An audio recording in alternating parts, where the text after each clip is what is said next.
हाँ जी, BSc students, हमारा जो नेक्स्ट टॉपिक है वो है एग्जाम्पल नंबर 3। यहाँ पे आपको कहता है कि आपको ऐसी इक्वेशन फाइंड करनी है किसकी, हाइपरबोलॉइड की। आपके पास हाइपरबोलॉइड वन शीट की इक्वेशन है, वो आपको इक्वेशन फाइंड करनी है जनरेटर्स की। ठीक है, जो कहाँ से पास करते हैं जनरेटर्स। ठीक है, A cos alpha B sine alpha zero. ठीक है, तो आपको क्या फाइंड करके दिखाना है, इक्वेशन टू द जनरेटर्स होता है hyperboloid which passes through the point a cos alpha b sin alpha and 0। x का coordinate a cos alpha, y का जो कोऑर्डिनेट है वो b sin alpha है एंड z का कोऑर्डिनेट क्या है, 0 है। तो आपके पास given equation no hyperboloid of one sheet क्या है, X square by A square plus Y square by B square minus में Z square by C square is equals to 1। ठीक है, अब देखो बेटा, आपके पास जो फर्स्ट क्वेश्चन था, ठीक है, यहाँ पे भी सेम कंडीशन थी। यहाँ पे आपको कंडीशन फाइंड करनी थी जब दो लाइंस क्या होंगी, जनरेटर्स होंगी इस हाइपरबोलॉइड के। तो आपने क्या किया था, यहाँ पे टू लाइन से हमने इसको प्लेन में कन्वर्ट कर लिया था और प्लेन को सपोज करा था कि ये टेंजेंट प्लेन होगा किसका, हाइपरबोलॉइड का। ठीक है, तो उसकी हमने कंडीशन ऑफ टेंजेंसी लगा दी थी, तो हमारी कंडीशन आ गई थी। ठीक है, उसके बाद सेकंड क्वेश्चन में जो आपने करा होगा उसमें आपके 2 पॉइंट्स आपको गिवन है। 2 पॉइंट से हमने किसी लाइन की इक्वेशन में हम कन्वर्ट कर सकते हैं। ठीक है, ऐसे आपके पास यहाँ पे आपको ऐसी इक्वेशन ऑफ जनरेटर आपको फाइंड करना है जो इस पॉइंट से 1 पॉइंट से क्या करती है, पास करती है। तो हम लाइन की इक्वेशन क्या कर सकते हैं, फाइंड कर सकते हैं। ठीक है, लेट करना पड़ेगा कि आपके पास लाइन के क्या है, डायरेक्शन कोसाइंस है। ठीक है, तो अगर आप ये देखो, जनरेटर्स जो होते हैं वो क्या होती हैं, जनरेटिंग लाइंस होती हैं। ठीक है, जैसे हम ये करें कि आपके पास क्या है, कोई कौन है। ठीक है, तो ये और ये क्या है, कौन के जनरेटर्स हैं। तो ये किसका काम कर रही है, जनरेटिंग लाइंस का क्या करती है, काम करती है। ठीक है, जैसा कि मैंने आपको बताया, जैसे कौन है, ठीक है, कौन को ये जो गाइडिंग कब होती है कौन की, इसके जो ये होते हैं ना, ये जनरेटर्स होते हैं कौन के। ठीक है, जो सिंगल पॉइंट वर्टेक्स से निकलते हैं।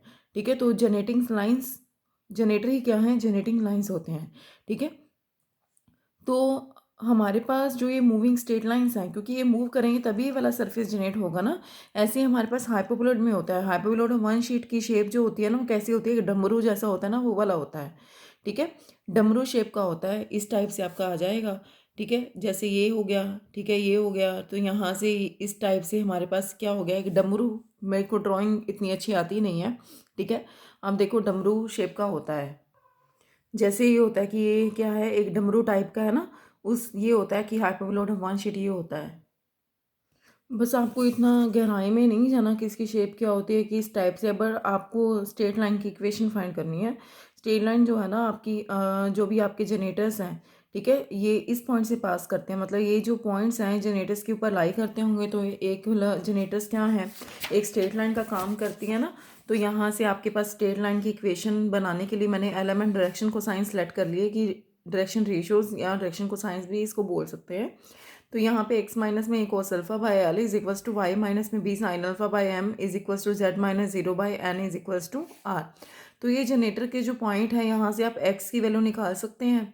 ठीक है, तो ये जो जनरेटर है वो इस पॉइंट से पास करता है, तो यहाँ से आप यहाँ एक्स बाई जेड की वैल्यू फाइंड कर सकते हैं। तो कहता है कि अब ये जो है, ठीक है, ये जनरेटर्स हैं, जनरेटर किसके हैं, हाइपरबोलॉइड के हैं। ठीक है, तो उसको क्या करेंगे, सेटिस्फाई करते होंगे, तो उसको हम सेटिस्फाई करा सकते हैं। तो यहाँ पे इसके जो रूट्स आएंगे वो कितने रूट्स आएंगे, 2 रूट्स आएंगे।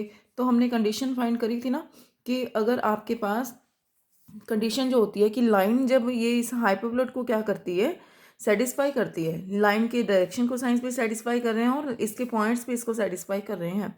ठीक है, तो ये जो पूरी की पूरी ये जो स्ट्रेट लाइन है, हाइपरबोलॉइड के ऊपर क्या करेगी, लाई करती है। तो उस टाइप में कंडीशन ये आती है कि तो आपके पास ये क्वाड्रेटिक इक्वेशन आइडेंटिटी बन जाती है।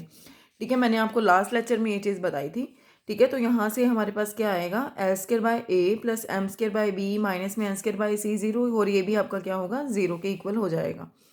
ठीक है, तो हमने उस कंडीशन में ये निकाला था कि अगर आपके पास, ठीक है, कोई लाइन है कॉनिकॉइड के ऊपर लाई करती है, तो पूरी की पूरी लाइन कॉनिकॉइड होली लाई करेगी। ठीक है, ये आपका जो आर्टिकल था ना, ठीक है, वो था 11.4 नंबर आर्टिकल। एक आपके पास है 11.5 नंबर आर्टिकल, जिसमें आप ये प्रूव करोगे कि ये क्या है, कॉनिकॉइड के जनरेटर्स है, उसमें ये वाली कंडीशंस आती हैं। ठीक है, तो उसके बाद जो हमारे पास जो क्राइटेरिया इसका रहेगा, वो इसका क्या क्राइटेरिया रहेगा, आपके पास वो 2 कंडीशंस आ गई। कंडीशन आ गई तो उसको हमने सॉल्व करना पड़ेगा। तो यहाँ पे L by A sine alpha is equals to M by minus में बी कोस अल्फा। ठीक है, तो यहाँ से आपके पास ये वैल्यू आ जाएगी। ठीक है, तो यहाँ से हमारे पास क्या कंडीशन है, आपको बेटा ये वाला जो स्टेप है ना आपको इसी टाइप से करना पड़ेगा। एक सिमेट्री से क्वेश्चन सॉल्व हो रहा है, जैसे एल यहाँ पर प्रोपोर्शनल है ए साइन अल्फा के, एम यहाँ पर प्रोपोर्शनल है माइनस में बी कोस अल्फा के। ठीक है, तो यहाँ पे थर्ड जो टर्म रहेगी जहाँ पे क्या है L square by A square plus M square by B square minus में N square by C square is equal to 0 है ना। एल और एम की तो आगे, बट यहाँ पे एन स्क्वायर किसके प्रोपोर्शनल है, सी स्क्वायर के प्रोपोर्शनल है, तो एन को आप क्या ले सकते हैं, वो प्लस माइनस सी के क्या होगा, प्रोपोर्शनल होगा। तो यहाँ पे एल प्रोपोर्शनल है इसके, एम इसके प्रोपोर्शनल है, तो एन को आप सिमेट्री से यहाँ से उठा सकते हैं। ठीक है, तो एन यहाँ पे प्रोपोर्शनल है प्लस माइनस सी के। तो आपके पास रिक्वायर्ड इक्वेशन ऑफ जो जनरेटर्स आएंगे वो आपके पास ये वाली आपकी इक्वेशन आएगी। ठीक है, तो यहाँ पे आप पुटअप करेंगे, एन को पुट करेंगे बार सी, एक बार आप पुट करेंगे माइनस के सी, तो आपके पास ये इक्वेशन आ जाएगी। ठीक है, इसके बाद नेक्स्ट क्वेश्चन हम पहले फिफ्थ करेंगे, उसके बाद हम फिफ्थ सिक्स करवाऊंगी पहले। ठीक है, उसके बाद मैं आपको फोर्थ क्वेश्चन कराऊंगी। तो यहाँ पे आपको क्या फाइंड करके दिखाना है, परपेंडिकुलर फ्रॉम द ओरिजिन